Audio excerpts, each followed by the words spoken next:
Assalamualaikum warahmatullahi wabarakatuh.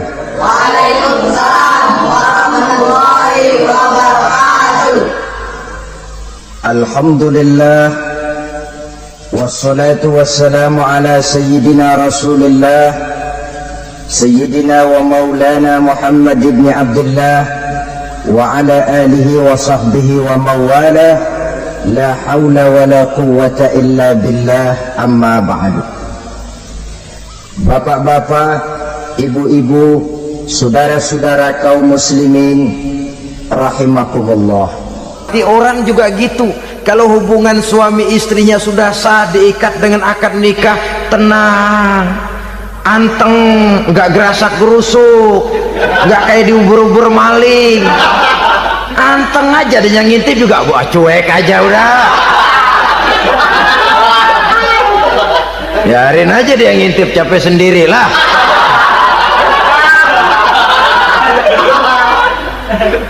Tapi kalau nyuri-nyuri, coba lihat dah, mana di kebun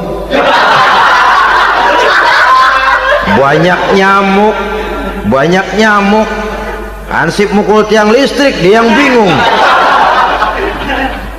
Islam ini sesungguhnya memudahkan jalan, saudara-saudara.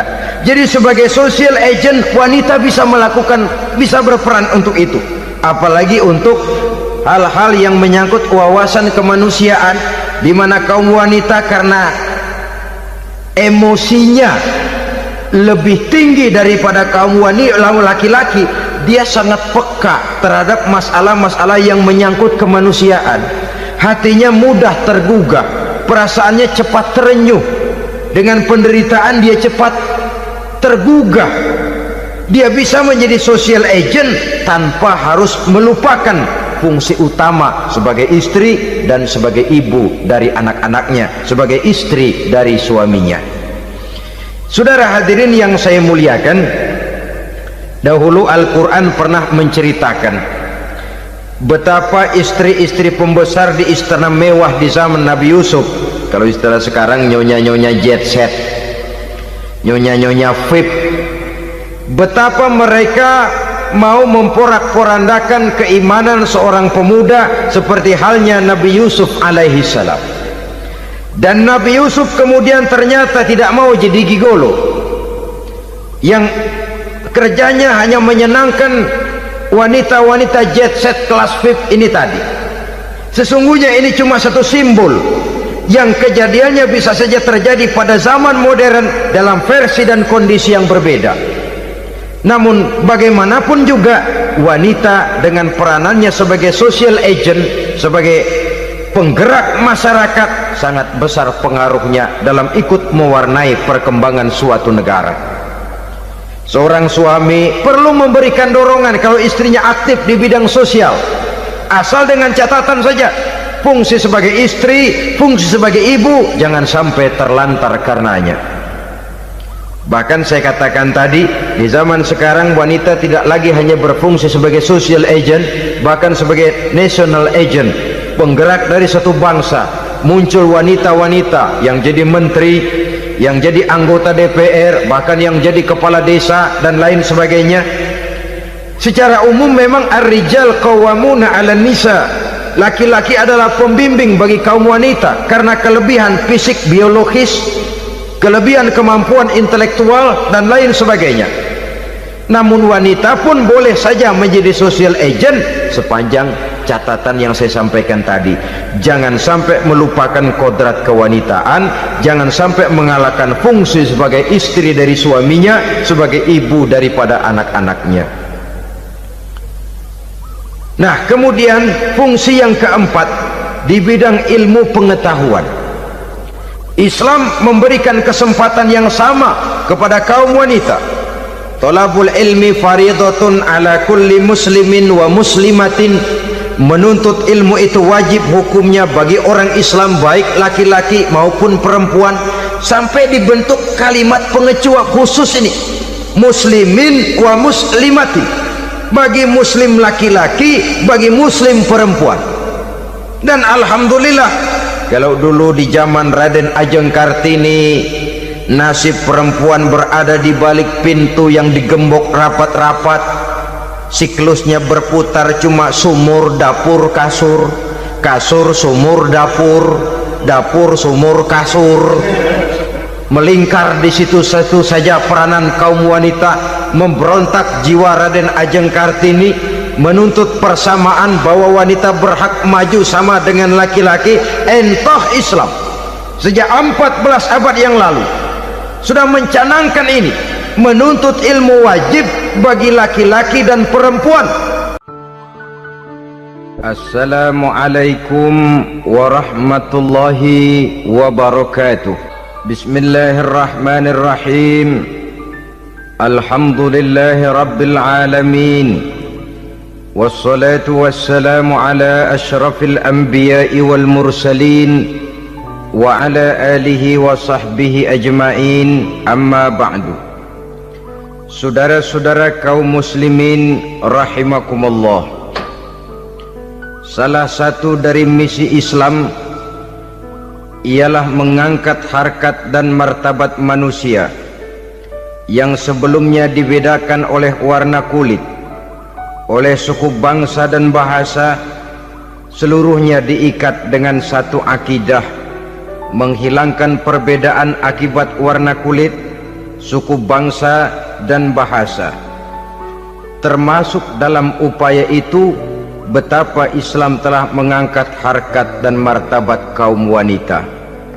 Maka pada pertemuan kali ini kita akan membicarakan tentang peranan wanita sepanjang pandangan agama.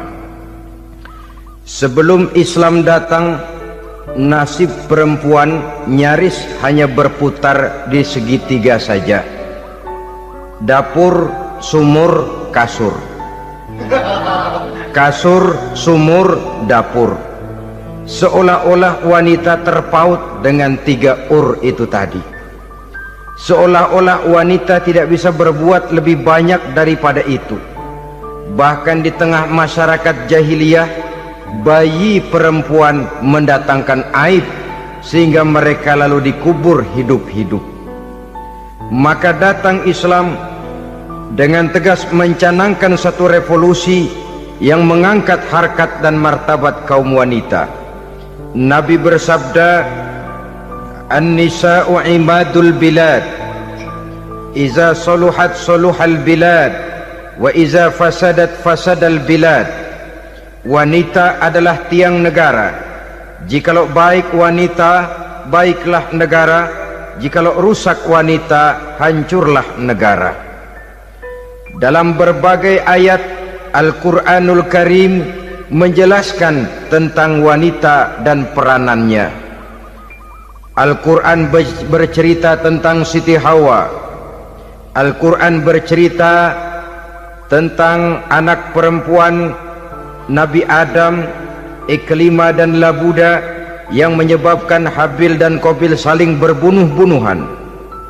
Al-Quran menceritakan bagaimana ibunya Nabi Musa mendapat wahyu untuk menghanyutkan anaknya di hilir sungai Nil. Al-Quran bercerita tentang Siti Maryam, ibu daripada Nabi Isa. Al-Quran bercerita tentang 2 putri Nabi Yusuf, yang akhirnya salah satunya menjadi istri daripada Nabi Musa. Pun Al-Quran bercerita tentang Ratu Balkis, seorang wanita yang menjadi penguasa di negeri Sabah, yang demikian besar pengaruhnya dan wawasannya. Dan banyak lagi Al-Quran menceritakan keadaan kaum wanita, sampai-sampai dalam Al-Quran ada satu surah yang dinamakan surah An-Nisa. Ini seluruhnya berarti bahwa Al-Quran telah menempatkan kaum wanita dalam satu posisi yang mulia dan terpuji. Al-Quran memberikan emansipasi, bahwa wanita berhak mengejar kemajuan sebagaimana halnya kaum laki-laki. Tetapi sungguh pun demikian, Al-Quran tetap memberikan batasan-batasan sepanjang emansipasi itu tidak bertentangan dengan kodrat kewanitaan itu sendiri. Kalau persamaan dan kemajuan, kalau emansipasi dan hak asasi sudah tidak sesuai lagi dengan kodrat kewanitaan, pada akhirnya bukan mengangkat harkat dan martabat kaum wanita, justru malah merendahkan derajat dan martabat kaum wanita itu sendiri. Seperti sebagian besar wanita ini, mereka berteriak menuntut tentang persamaan hak, tapi mereka melupa apa batasan daripada persamaan hak itu sendiri. Sesungguhnya Islam dengan segala konsepsinya yang mengangkat martabat kaum wanita itu memberikan keleluasaan kepada kaum wanita untuk maju bersama laki-laki sepanjang tidak menginjak-injak kodrat kewanitaan itu sendiri. Kalau sudah sampai kepada menginjak kodrat kewanitaan, maka akan merendahkan martabat kaum wanita. Sebab apa? Secara fisik dan psikis agaknya memang laki-laki sudah ditakdirkan oleh Allah untuk menjadi pembimbing bagi kaum wanita. Walaupun tidak tertutup kemungkinan wanita tampil sebagai pemimpin, tetapi dari segi fisik biologis misalnya, laki-laki itu diciptakan kekar, kuat untuk memikul dan melaksanakan tugas-tugas yang berat. Sedangkan perempuan pada umumnya adalah lembut, ayu, lemot, denok, geboy, dan lain sebagainya.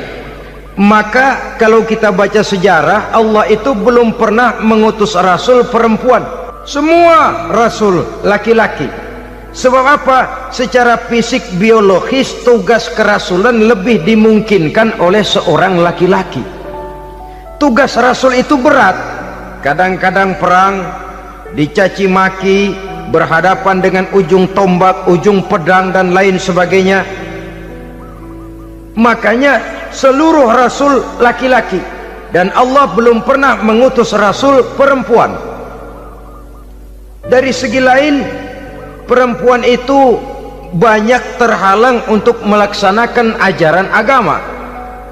Misalnya 1 minggu dalam sebulan perempuan itu terkena cuti khusus, mengalami masa menstruasi, tidak sholat, tidak puasa, tidak melaksanakan ajaran agama yang tidak dibolehkan pada saat menstruasi itu. Kalau ada rasul perempuan, lalu saat malaikat akan menyampaikan wahyu, kebetulan rasulnya sedang wah, itu bisa balik lagi malaikat Jibril ke langit itu. Mau turun nyampein wahyu, balik lagi ke atas, ditegur, kenapa balik lagi Jibril? Rasulnya lagi head.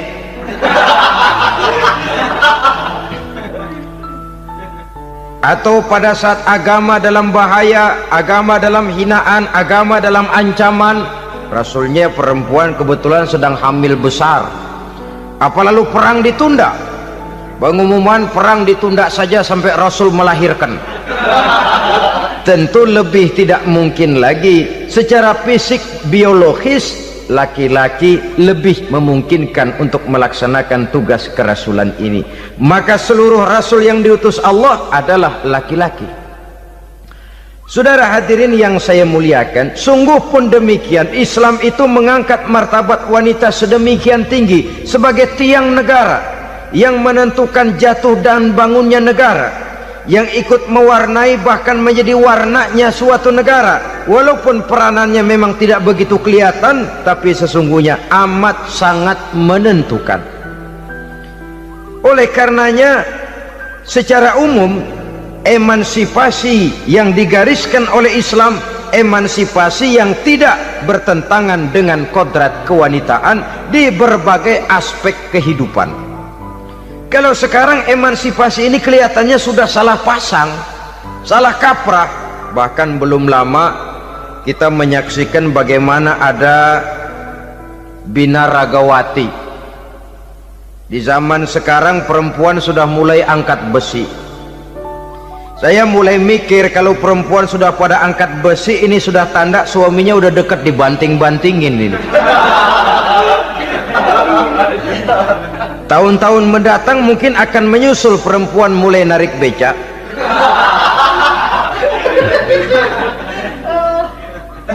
Nampaknya kan sudah tidak lagi mengindahkan kodratnya sebagai wanita. Ada olahraga yang hanya pantas dikerjakan oleh laki-laki. Oleh karena itu pada kesempatan ini kita akan mencoba melihat peranan wanita dari berbagai dimensinya. Yang pertama, peranan wanita sebagai istri. Adalah Rasul memilih istri pertamanya Sayyidatuna Khadijah radhiyallahu anha. Kalau pilihan utama beliau pertama kali nikah dengan Siti Khadijah, jelas itu pilihannya bukan karena kecantikan. Kenapa? Beliau nikahi Siti Khadijah dalam usia 40 tahun Khadijah dan 25 tahun Rasul. Statusnya janda pula. Kalau beliau seorang pemburu kembang, pemburu bunga, kenapa mesti nikah dengan janda berumur 40 tahun? Sedangkan beliau waktu itu masih berumur 25 tahun. Apa sasaran utamanya? Bisa kita lihat nanti. Setelah beliau diangkat menjadi Rasul, ternyata Khadijah lebih daripada seorang istri. Beliau masuk ke dalam staf Nabi. Orang lain beliau belum beriman, beliau malah beriman lebih dahulu sebagai perempuan pertama yang masuk Islam. Orang lain memusuhi Nabi, beliau malah mengorbankan hartanya untuk membantu perjuangan Nabi. Istri setia semacam ini dengan peranannya sebagai istri yang sedemikian rupa memberikan andil yang sangat besar bagi kesuksesan dan keberhasilan seorang suami. Sebaliknya, seorang istri bisa mempengaruhi suaminya. Seorang suami yang jujur, polos, lugu, sederhana bisa jadi koruptor ulung kalau didorong-dorong oleh istrinya. Seorang istri Pak Lurah memang tidak ikut mengatur kelurahan, tapi dia bisa mewarnai suaminya. Seorang istri gubernur memang tidak ikut mengatur provinsi, tapi dia bisa mewarnai suaminya. Sepanjang warnanya positif, tentu sangat baik dan sangat diharapkan. Tetapi kalau warnanya negatif, kiamatlah akibatnya umat ini. Oleh sebab itu, peran pertama dari kaum wanita sesungguhnya adalah sebagai istri yang mendampingi suami untuk mengolah dan melaksanakan tugas-tugas besar. Dari seorang yang paling kecil sampai kepada seorang yang punya jabatan paling tinggi sekalipun, pengaruh dan peranan istri memang sangat menentukan. Saudara hadirin kaum muslimin rahimakumullah, itulah sebabnya Nabi menikah dengan Siti Khadijah. Dan lebih dari itu, sebelum menikah dengan Nabi, Siti Khadijah itu sudah terkenal sebagai pengusaha wanita, business girl kalau bahasa sekarang ini. Bahkan jaringan bisnisnya tidak hanya Mekah saja, tidak hanya antar kota, bahkan sudah antar negara, dari Mekah ke Syam, dari Mekah ke Madinah dan lain sebagainya, yang bahkan kita tahu Rasul pada mulanya pun ikut membantu perdagangannya Siti Khadijah radhiyallahu anha ini. Jadi kalau bercermin dari karier Siti Khadijah, boleh saja wanita bergerak di bidang bisnis, asal memang profesi, bukan karena dengan senjata dan modal kecantikan lalu membujuk dan merayu orang sampai telap sehingga bisnisnya berjalan lancar dengan jalan menjual kecantikannya. Tidak, bergerak di bidang bisnis yang memang profesinya di situ. Tidak ada salahnya. Bisa saja perempuan menjadi bisnis girl seperti yang dicontohkan oleh Siti Khadijah radhiyallahu anha ini. Sebab itu, kontes-kontesan yang hanya bertitik kepada rupa yang ayu saja, rupa yang cantik saja, sesungguhnya bukan hanya tidak bermanfaat, tapi saya pikir juga sangat tidak mendidik. Yang mengajar anak-anak remaja putri kita untuk berlomba-lomba hidup dalam kepalsuan. Alis mata palsu, hidung pesek dimancungin palsu, operasi plastik. Alis matanya dikerik, bikin yang palsu. Tai lalat lagi bikin yang palsu. Gincu bibir dimerahin, palsu. Seluruhnya hidup dalam kepalsuan. Akan lebih baik kalau kita ini misalnya mengadakan kontes yang menitik beratkan kepada ketinggian IQ, kecerdasan, kemampuan, skill, keahlian dan kemampuan. Tidak hanya dititik beratkan kepada rupa yang ayu dan cantik semata-mata, sebab di samping manfaatnya diragukan, juga sangat tidak mendidik buat generasi yang akan datang. Terutama ibu-ibu, peran utama wanita sesungguhnya adalah sebagai istri mendampingi suami dalam melaksanakan tugas-tugas besar. Satu hari serombongan ibu-ibu pernah datang menghadap Rasul mengajukan satu resolusi, protes kalau bahasa kita sekarang. Ya Rasul, ada apa Bu? Kalau laki-laki sih enak. Enak bagaimana? Iya, kalau orang laki-laki sholat, perempuan sholat. Laki-laki puasa, perempuan puasa. Laki-laki pergi haji, perempuan pergi haji. Laki-laki menuntut ilmu, perempuan bisa menuntut ilmu. Tapi kalau laki-laki pergi jihad, perang membela agama, kami perempuan tidak bisa ikut jihad perang di medan pertempuran. Padahal pahala jihad sangat besar dan kami ingin mendapat pahala jihad. Tidak adil kalau begini ya Rasul, izinkan kami pergi jihad. Ini perempuan di zaman Rasul, kalau ada kebaikan tidak bisa ikut, rasanya rugi bukan main, lalu protes. Apa jawab Rasul? Beliau senyum. Ibu-ibu jangan khawatir, walaupun ibu-ibu tidak maju ke medan perang, ada ibadah yang pahalanya sama dengan pahala jihad itu. Apa ya Rasul? Beliau menjawab, jihadukunna fi baitikunna. Jihadnya ibu-ibu, jihadnya kaum wanita adalah di rumah tangganya sebagai istri. Memasak makanan suaminya, mencuci pakaian istrinya, mengasuh, merawat dan membesarkan anak-anaknya, itu seluruhnya bagian daripada ibadah yang pahalanya tidak kurang dengan pahala jihad. Kenapa? Al-Quran itu memberikan sesuatu sesuai dengan kedudukannya. Kalau perempuan pergi perang jihad membela agama, musuhnya laki semua, kayak apa perangnya? Itu musuhnya bisa nggak mau pakai pedang, perangnya udah gulat aja udah. Sehingga Rasul lalu memberikan satu jalan keluar yang membuat wanita-wanita itu lega.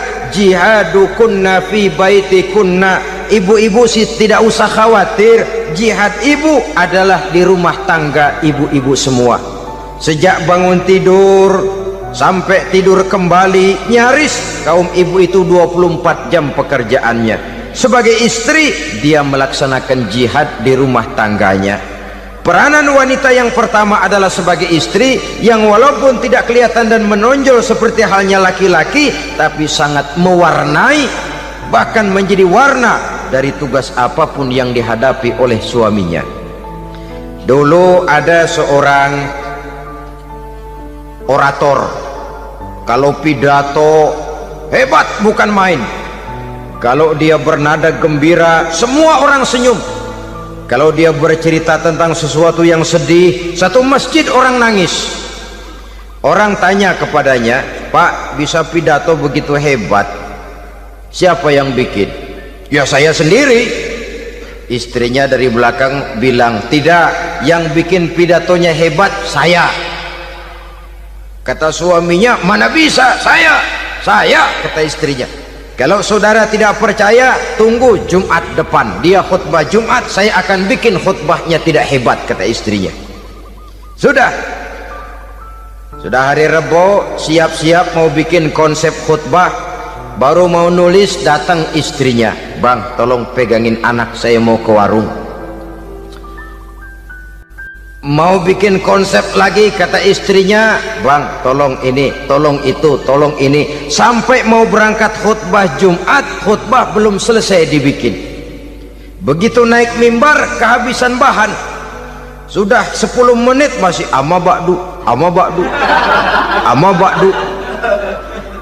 Ini yang dengar heran, ini orang kok bicaranya bisa cuma amat sama badu saja. Di situ kelihatan saudara-saudara betapa peran serta istri yang walaupun tidak kelihatan oleh pandangan mata yang zahir, tapi teramat sangat menentukan. Sekali lagi, tidak ada seorang suami bisa sukses jadi apapun dia tanpa peran serta istrinya di rumah. Tidak ada kemajuan yang bisa diperoleh kalau tidak karena peran serta istrinya di rumah. Tidak ada kesuksesan yang bisa diraih tanpa keikutsertaan daripada istrinya di rumah.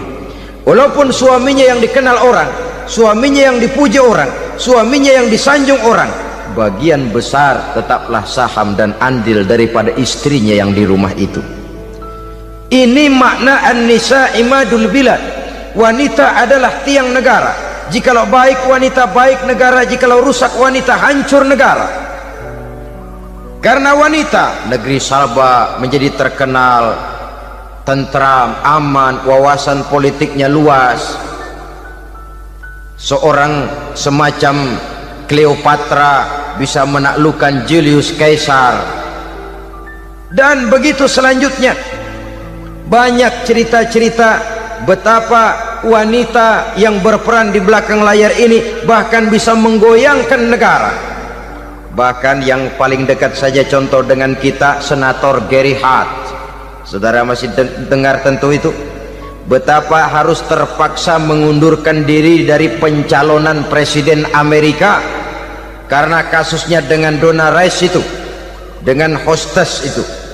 Betapa di sini seorang perempuan dan atau seorang wanita sanggup membongkar seseorang yang punya masa depan ceria untuk menuju kursi kepresidenan dari suatu negara adidaya seperti Amerika, bisa gagal berantakan karena skandalnya itu.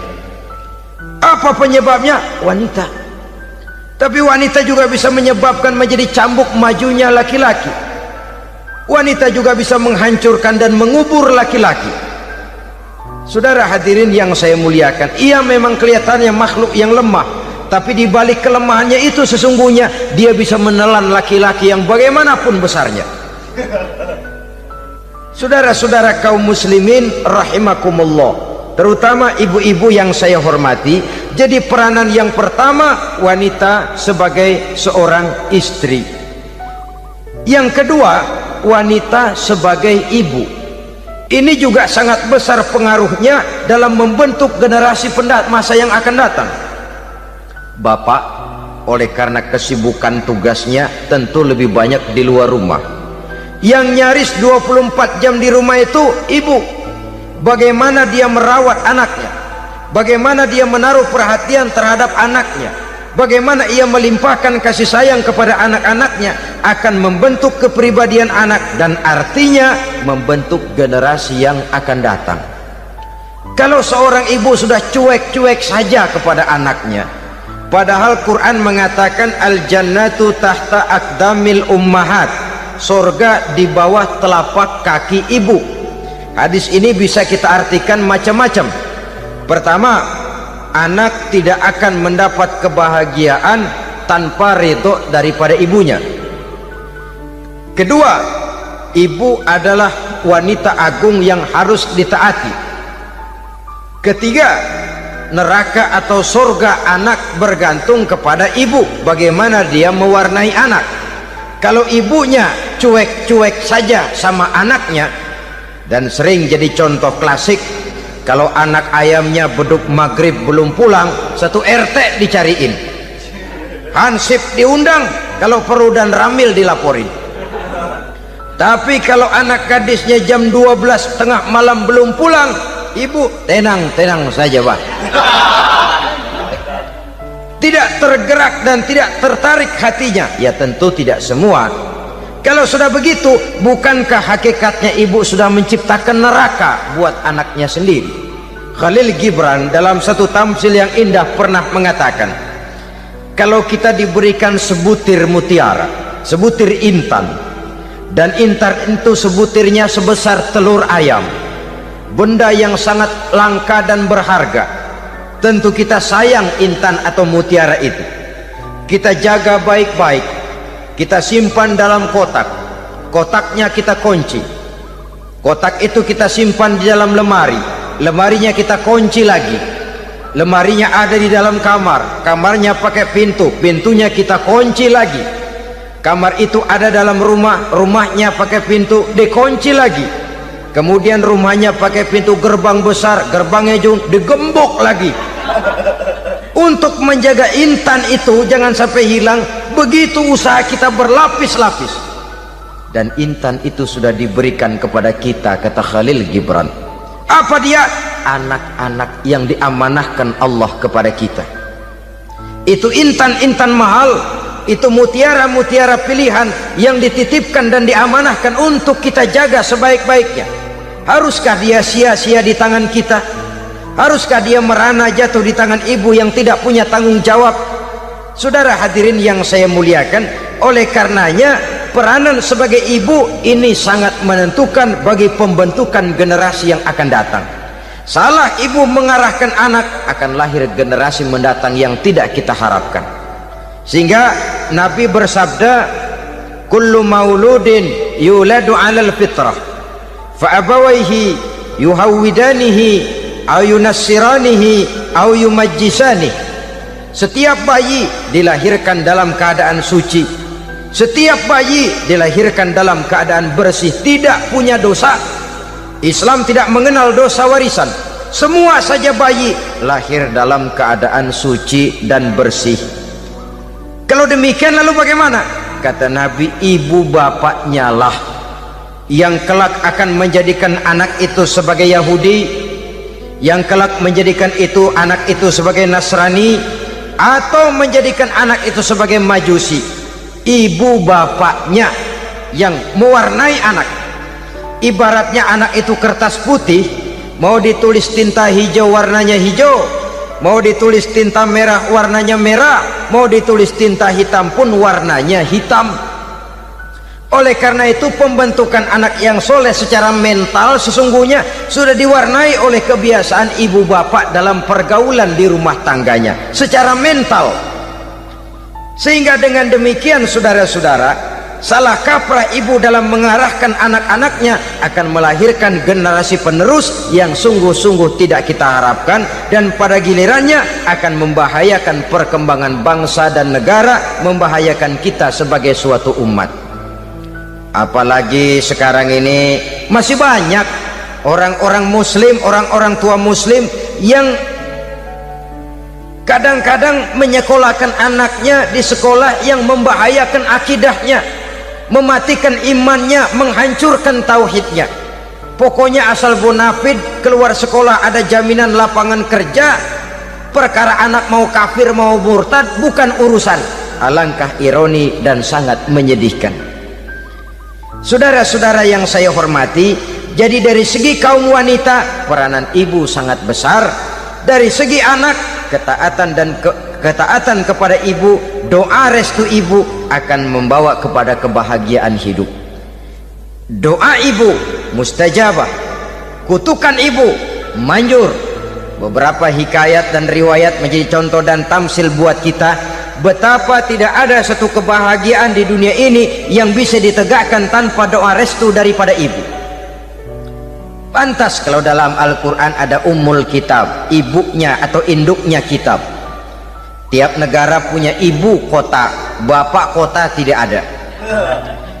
Lalu lagi wawasan Nusantara disebut ibu pertiwi, bapak pertiwi kemana tahu. Saudara hadirin yang saya muliakan, lalu dalam peringatan hari-hari besar nasional ada yang namanya Hari Ibu. Hari bapak nggak pernah diperingati. Ada Hari Ibu, dan ibu itu pun ada Ibu Kartini, ada Ibu Dewi Sartika, dan macam-macam lagi yang seluruhnya merupakan refleksi dan gambaran betapa peranan kaum wanita di dalam kehidupan ini yang memang banyak mewarnai dan menjadi warna dari suatu kegiatan. Saudara-saudara kaum muslimin rahimakumullah, apabila yang pertama tadi kita melihat peranan kaum wanita sebagai istri, betapa ia berpengaruh besar dalam ikut menunjang keberhasilan dan kesuksesan suaminya. Kemudian pada peranannya yang kedua, wanita sebagai ibu di rumah tangga, betapa ia ikut membentuk, mempengaruhi, mewarnai dan membimbing kepribadian anak sebagai generasi penerus. Maka pada peranan yang ketiga ini kita akan melihat wanita sebagai social agent, sebagai penggerak kegiatan sosial di berbagai bidang kehidupan. Apakah itu bernama majelis taklim, apakah itu bernama perkumpulan dan yayasan-yayasan kemanusiaan, organisasi-organisasi yang bergerak di bidang pendidikan, bahkan di zaman sekarang bukan hanya menjadi penggerak sosial, bahkan sudah banyak kaum wanita yang menggerakkan satu bangsa. Dunia mengenal Margaret Thatcher, dunia mengenal Indira Gandhi, dunia mengenal Bandara Naike, dunia mengenal Corazon Aquino, dunia mengenal Golda Meir dulu itu dari Israel, dunia mengenal Imelda Marcos yang ambisius tapi yang kemudian melangkah kepada jalan yang negatif dari tujuan semula. Ini bukan hanya sekedar social agent, tapi bahkan sudah mengarah kepada menggerakkan dan mewarnai suatu bangsa. Islam membuka pintu ke arah itu. Wanita duduk dan berfungsi sebagai social agent, mengurus berbagai macam perkumpulan yang bertujuan kepada kebajikan, menyantuni yatim piatu, memelihara kesehatan, menyayangi binatang, memelihara kelestarian lingkungan dan lain sebagainya. Islam membukakan pintu sepanjang peranan sebagai istri dan sebagai ibu tidak diabaikan. Ini sebab yang utama, salah seorang perempuan, kaum wanita, kalau terlalu aktif berorganisasi, terlalu aktif bermasyarakat, terlalu aktif dalam berbagai macam perkumpulan, lalu melupakan tugas utamanya sebagai istri dari suaminya, sebagai ibu dari anak-anaknya. Ibu asik rapat sana rapat sini, anak tidak pernah diajak rapat, akhirnya si anak bikin perkumpulan sendiri, rapat menurut versi mereka, sehingga akibatnya yang timbul anak merasa kurang diperhatikan oleh ibunya. Ngaji bagus, tapi kalau sepanjang hari ngaji saja, suami pulang mau makan tidak ada makanan, mau berganti pakaian belum lagi ditriska pakaiannya, tentu ini melupakan fungsi yang utama. Kegiatan sosial, kegiatan di organisasi adalah jadwal kegiatan setelah fungsi sebagai istri dari suami, sebagai ibu dari anak-anak dilaksanakan dengan sebaik-baiknya. Bukan tidak baik ngaji, kalau dari ngaji ke ngaji saja, bangun tidur ngaji, jam 7 ngaji, berangkat jam 11, sholat zuhur berangkat ngaji lagi, pulang sore, malam ngaji lagi. Suami tidak terurus, anak-anak pun terbengkalai, rusaklah rumah tangga.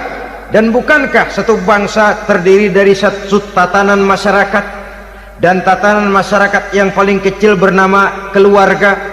Keluarga merupakan unit dari masyarakat, unit yang terkecil, dan keluarga terdiri dari pribadi-pribadi yang merupakan bapak, ibu, dan anak-anak.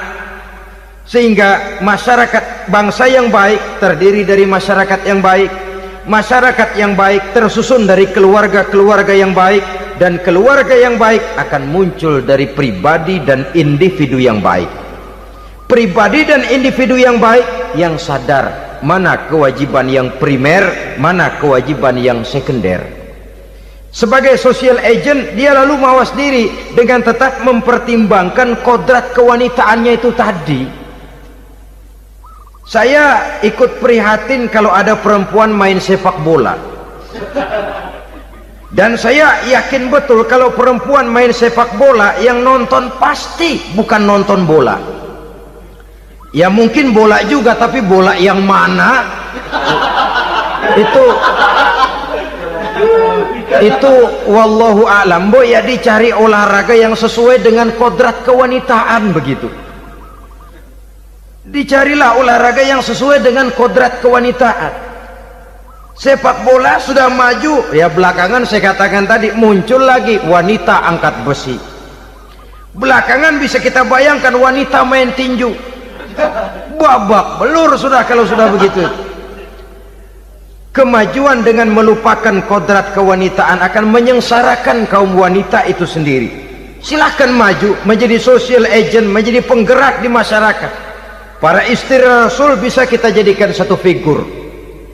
Siti Khadijah, figur sebagai istri pendamping yang setia. Dikala suaminya bingung, ia tampil memberikan pandangan. Dikala suaminya bingung, ia memberikan tanggapan. Dikala suaminya dimusuhi orang, ia menampakkan kesetiaannya. Kau tidak sendiri bang, aku di sisimu. Dikala jiwanya gelisah ketika pertama kali menerima wahyu berhadapan dengan malaikat Jibril, Khadijah yang menghibur. Kalla ma yukhzikallahu abada. Tidak apa-apa bang, Allah tidak akan menyusahkan kau untuk selamanya. Tenang sajalah, tenang. Abang orang baik-baik, Allah tidak akan menyengsarakan abang. Peran sebagai istri. Dan Rasul mantap, sehingga bertahun setelah Khadijah wafat selalu terkenang dan dikenang oleh Rasul. Pernah satu saat beliau itu seperti orang melamun. Aisyah tanya, kok seperti ngelamun bang?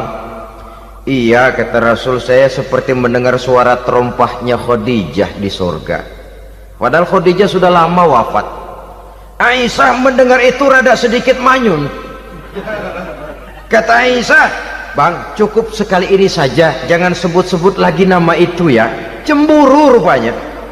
Ya soal cemburu sih nggak bini Nabi, nggak bini kita, namanya cemburu. Perempuan mesti ada.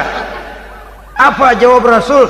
Ya Humairah, Aisyah, haruskah saya melupakan seseorang yang dikala orang lain memusuhi saya, dia mati-matian membela saya. Dikala orang lain mau membunuh saya, dikorbankan hartanya untuk membantu perjuangan saya. Mestikah saya melupakan orang yang begitu baik? Tidak Aisyah. Sepanjang nafas masih ada, sepanjang itu saya tidak akan bisa melupakan Khadijah sayang. Peran sebagai istri Khadijah ini, peran sebagai istri. Suaminya bingung, istrinya memberikan hiburan. Kadang kan tidak, suami bingung, istri bingungan lagi. Ya sudah, mari ramai-ramai kita bingung sudah.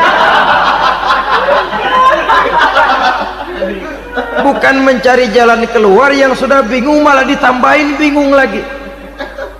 Saudara hadirin yang saya hormati, lalu figur Siti Aisyah, muda, cantik, kreatif, cerdas. Kalau bahasa sekarang barangkali wanita karier ini. Ini figur-figur loh. Jadi punya keistimewaan masing-masing, sehingga ada pilihan. Ya tentu orang mencari istri itu kan karena ada dasar pilihan. Mungkin rupanya kurang menarik tapi akhlaknya bagus. Mungkin akhlaknya sedang-sedang saja tapi potongannya cakep, masih ada pilihan. Sudah potongan jelek, akhlak bejat, emangnya lu milih merem tempo hari ya?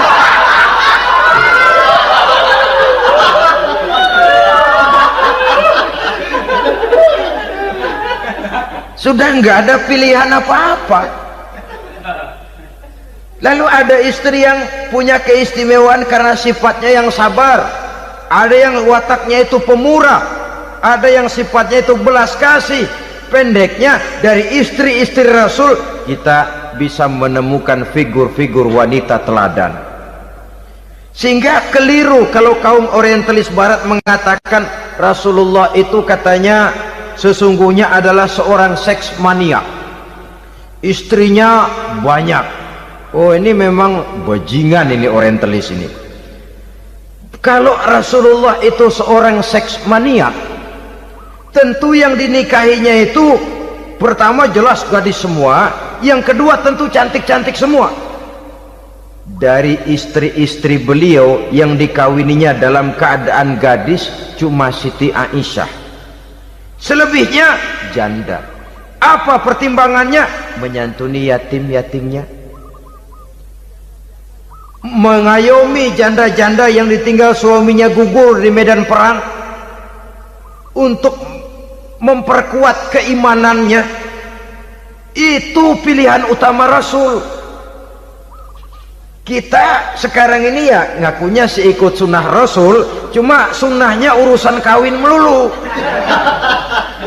Ada duit sedikit, kawin maning, kawin maning. Ditanya orang kenapa kawin melulu, sih mas sunnah Rasul. Bukan main. Kalau sudah urusan kawin, pahlawan betul sunnah Rasul. Padahal kawin lagi dalam Islam itu sungguh pun boleh, tapi tidak diperintah. Tidak diperintah, memang cuma boleh. Itu kalau dalam pesawat itu cuma semacam emergency exit lah ya, yang tidak boleh sembarang waktu bisa dibuka. Kalau memang sanggup berlaku adil, tafadhol. Kalau tidak, satu juga nggak habis. Lagian saya kira perempuan itu kan cuma perbedaan rupa saja, perbedaan selera saja. Seperti singkong dengan sate, bedanya kan cuma di tenggorokan. Kalau sudah masuk ke perut, kenyangnya kan sama. Perempuan cuma berbeda dalam selera, rasanya barangkali ya, barangkali.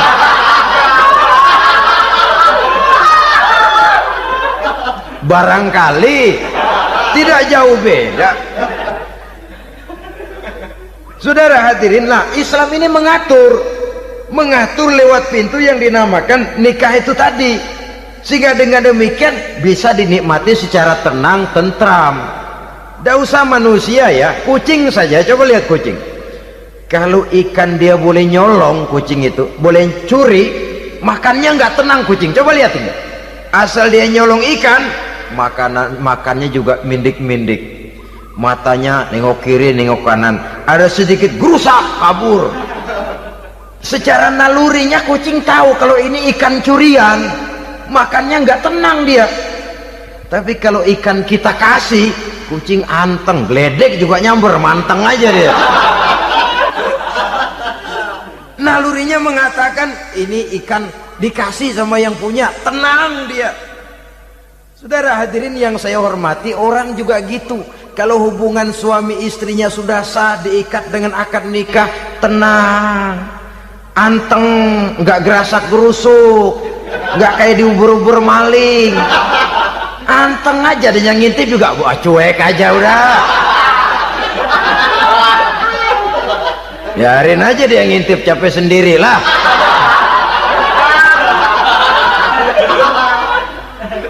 Tapi kalau nyuri-nyuri, coba lihat dah, mana di kebun banyak nyamuk, hansip mukul tiang listrik, dia yang bingung. Islam ini sesungguhnya memudahkan jalan, saudara-saudara. Jadi sebagai social agent, wanita bisa melakukan, bisa berperan untuk itu, apalagi untuk hal-hal yang menyangkut wawasan kemanusiaan, di mana kaum wanita karena emosinya lebih tinggi daripada kaum laki-laki, dia sangat peka terhadap masalah-masalah yang menyangkut kemanusiaan. Hatinya mudah tergugah, perasaannya cepat terenyuh, dengan penderitaan dia cepat tergugah. Dia bisa menjadi social agent tanpa harus melupakan fungsi utama sebagai istri dan sebagai ibu dari anak-anaknya, sebagai istri dari suaminya.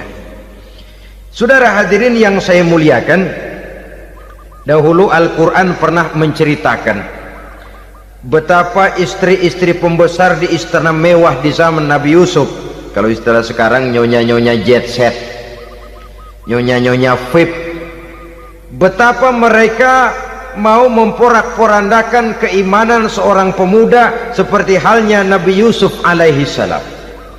Dan Nabi Yusuf kemudian ternyata tidak mau jadi gigolo yang kerjanya hanya menyenangkan wanita-wanita jet set kelas VIP ini tadi. Sesungguhnya ini cuma satu simbol yang kejadiannya bisa saja terjadi pada zaman modern dalam versi dan kondisi yang berbeda. Namun bagaimanapun juga, wanita dengan peranannya sebagai social agent, sebagai penggerak masyarakat, sangat besar pengaruhnya dalam ikut mewarnai perkembangan suatu negara. Seorang suami perlu memberikan dorongan kalau istrinya aktif di bidang sosial, asal dengan catatan saja, fungsi sebagai istri, fungsi sebagai ibu, jangan sampai terlantar karenanya.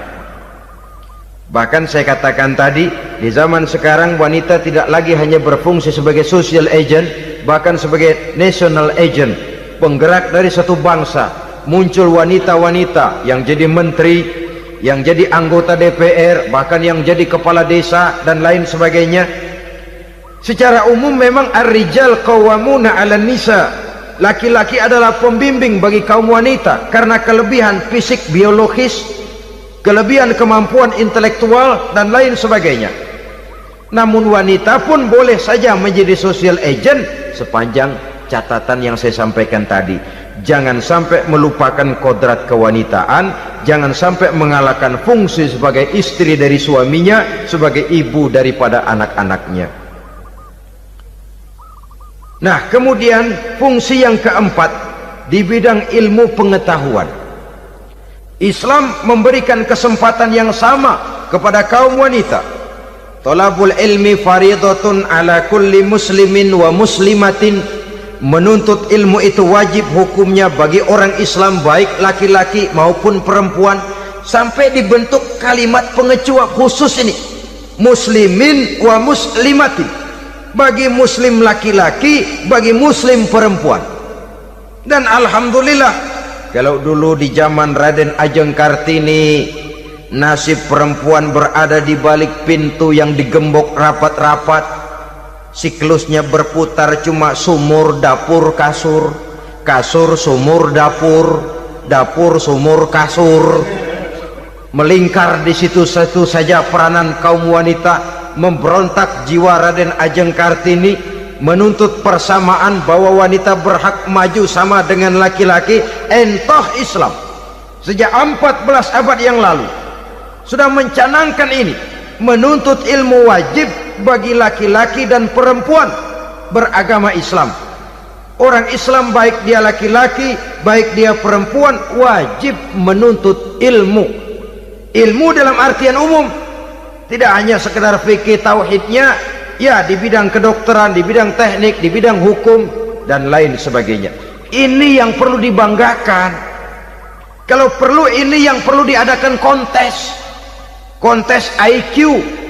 Wanita yang paling berprestasi di bidang ilmiah, wanita yang punya prestasi di bidang menjaga kelestarian lingkungan hidup, wanita yang punya prestasi menggerakkan sosial, menyantuni yatim piatu, memelihara kesehatan. Adakan kontes macam itu untuk mendorong.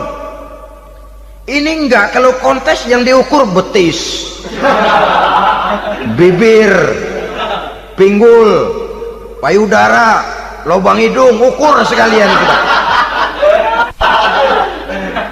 Apa manfaatnya dan apa unsur pendidikan yang ada di dalamnya?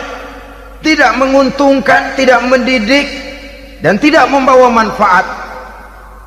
Kecuali lalu yang timbul pola hidup konsumen, pola hidup konsumer, pola hidup yang material, pola hidup yang wah, pola hidup yang gemerlapan.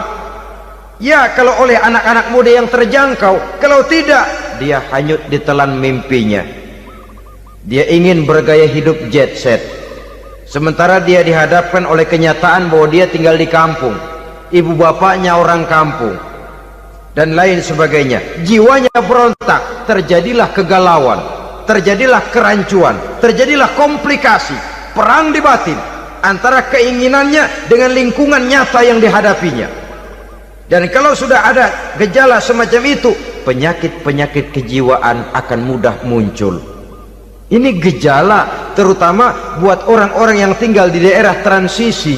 Kota besar bukan, kampung banget juga enggak, daerah cekak. Akibatnya gayanya ya sering gaya enggak karu-karuan, gaya kepalang tanggung jadinya. Saudara hadirin yang saya muliakan, akhirnya apa? Santri tapi lagunya kayak koboi, koboi tapi sesungguhnya santri. Saudara hadirin yang saya hormati, maka di bidang ilmu pengetahuan wanita mempunyai peranan yang sangat besar. Dia bisa tampil dengan karya-karya ilmiahnya yang membawa manfaat bagi perkembangan agama, bangsa dan negaranya. Majulah kaum wanita dengan ilmu pengetahuan, tuntutlah ilmu seluas-luasnya. Kita hidup di satu negara yang merdeka, kita beragama yang memberikan satu keyakinan bahwa menuntut ilmu merupakan kewajiban, bahwa peranan wanita tidak hanya di belakang dapur, lain sebagainya yang seluruhnya terpantul dari dinamika kehidupan kaum wanita. Saudara-saudara kaum muslimin rahimakumullah. Kemudian yang kelima, peranan wanita dalam bidang agama. Kita bersyukur sekarang ini gejalanya dimanapun pengajian, biasanya lebih ramai pengajian ibu-ibu dari bapak-bapak. Peringatan hari-hari besar keagamaan, biasanya lebih ramai ibu-ibu daripada bapak-bapak. Pengajian ibu lebih ramai, padahal kalau bicara sibuk, lebih sibuk ibu daripada bapak misalnya. Kalau sudah pengajian bapak-bapak, biasanya pengajiannya ramai cuma 3 giliran itu: pembukaan, maulid, penutupan. Kalau sudah yang rutin pengajian tiap minggu, 3 pojok yang ngaji, yang atu nguap, yang atu pules, yang atu ngiler. Saudara hadirin yang saya muliakan, ada badan kontak majelis taklim yang merupakan wadah daripada kegiatan ibu-ibu. Ada Ittihadul Muballighat, Persatuan Muballighat, ada Persatuan Para Asatizah, dan macam-macam lagi peranan ibu-ibu di dalam kehidupan beragama. Tapi sesungguhnya harus dimulai dari bagaimana si ibu mewariskan jiwa agama kepada anak-anaknya di rumah tangganya. Kalau itu gagal, dia mau melangkah ke masyarakat, dia sudah gagal sejak awal sesungguhnya. Keberhasilannya dia menata masyarakat akan mengakibatkan dia nanti bernasib seperti Nabi Nuh, berhasil mengajak beberapa orang kafir mengikuti ajarannya, tapi gagal mengislamkan putranya sendiri Kan'an. Bukan tidak berusaha, tapi memang Allah sudah menghendakinya sedemikian untuk menjadi contoh buat kita semua. Yang penting orang tua berusaha dan berikhtiar. Kalau sudah berusaha dan berikhtiar, anak ternyata memang sulit diurus, barangkali memang fotokopinya Kan'an tuh anak. Ya orang tua kalau sudah berusaha, ya tawakallah.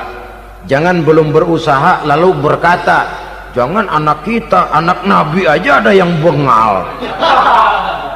Ngajar tidak mau, mengajar anak tidak mau, mendidik anak tidak mau, lalu mencontoh Nabi, salah kaprah namanya. Kaum wanita bisa berperan di dalam agama. Ketika Rasul hijrah, itu kan beliau tidak langsung ke Madinah. Dari Mekah itu beliau mengambil jalan arah ke kiri menuju Gua Sur. Ini dalam strategi militer punya makna sendiri. Jenderal yang ulung, ahli strategi militer ini. Di Gua Sur sana beliau tinggal 2 hari 3 malam. Siapa yang membawa makanan ke Gua Sur? Siapa yang menjadi kurir untuk mengintai kegiatan-kegiatan Quraisy setelah Nabi berangkat hijrah? Asma, putri Abu Bakar Siddiq radhiyallahu anhu.